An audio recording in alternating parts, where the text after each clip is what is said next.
Well, he is one of the 10 presidential candidates to face off in tonight's debate right here on Fox.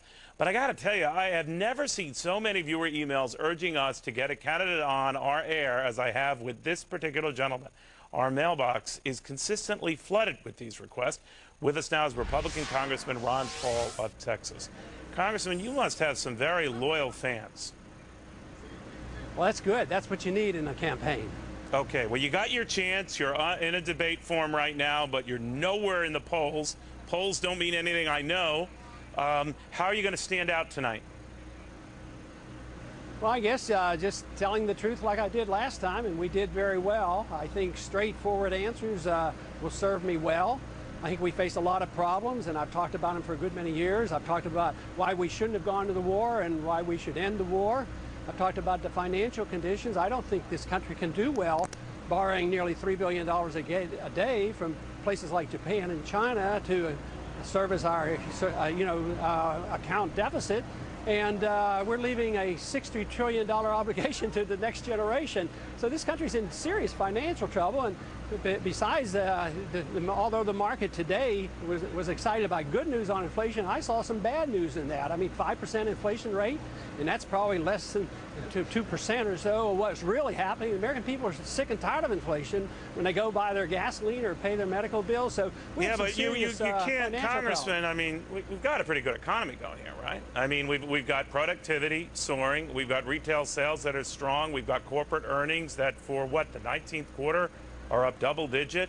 We've got a market chasing highs. I mean, this isn't happening in a vacuum, right? Yeah, that's nice, but when you have to borrow, my personal finances would be very good if I borrowed $1 million every month, but someday the bills will become due. And the bills will come due in this country, and then we'll have to pay for it. We can't afford Congressman, this war, did you say we can't afford the entitlement Did you system. say this 10 years ago when the numbers were similarly strong and we were still borrowing a great deal then? That's right. That means the dollar bubble is much bigger than ever. And so what do you say is going to what's going to happen? We've had the NASDAQ bubble collapse already. We have the housing bubble in the middle of a collapse, so the dollar bubble will collapse as well. We have to live within our means. You can't print money out of the blue and think you can print your money into prosperity. And most people are coming around to believe. If you became president, Congressman, what's some of the tough medicine you would give us?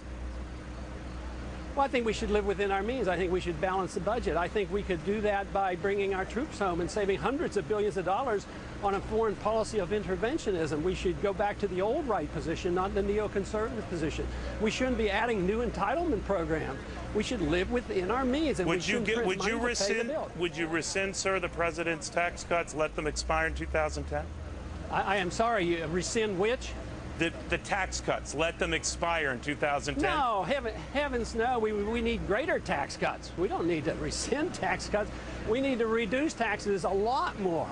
And we can only do that if we change our attitude about the entitlement system and foreign policy. We cannot run an empire and police the world and not raise taxes. And if you don't raise taxes, you just print the money, and that's another tax on the poor and the middle class, because that's who gets injured by a depreciating currency.